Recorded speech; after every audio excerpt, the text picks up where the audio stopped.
This is the news alert. Yes, there's a few things that's happening around our world that my wife and I would like to bring to your attention. Let's look at the weather from the U.S. map perspective. You'll see Alabama, Georgia with trouble winds. Please include Texas, Oklahoma as well. You'll see that in a beige color.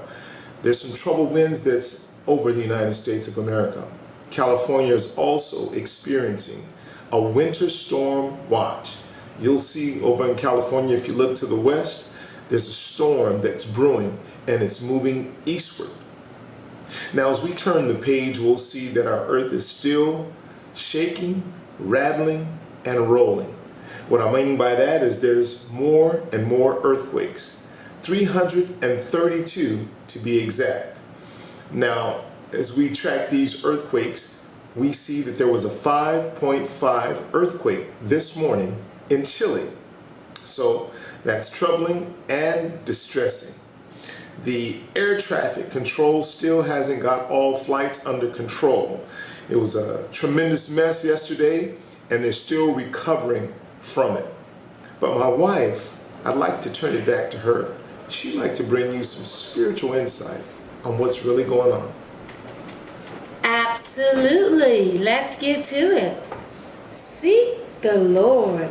He is faithful and true. Jesus, his son, gave his life for you and I, so we can have eternal life. Scripture today, Isaiah chapter 55, verse 3. And then Isaiah 55 and 11. In your own time, read Isaiah 55 and 6.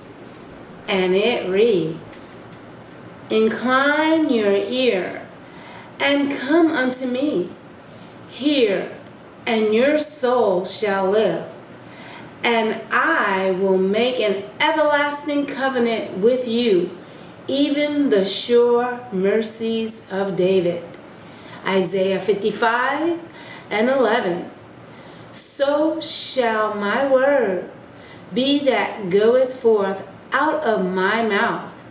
It shall not return unto me void, but it shall accomplish that which I please, and it shall prosper in the thing whereto I sent it. God said, it shall not return unto me void. And that is his word. We stand on the word of God. Surrender your life to Jesus while you still have chance. He loves you. Amen. You know, it's very important while you still have a chance that it's important to take advantage of all things. The reason it's impossible for God to lie, because whatever he says never returns void. That's wonderful, baby. Got any final words? Jesus loves you. Yes, he does. Jesus loves you. Have a blessed day.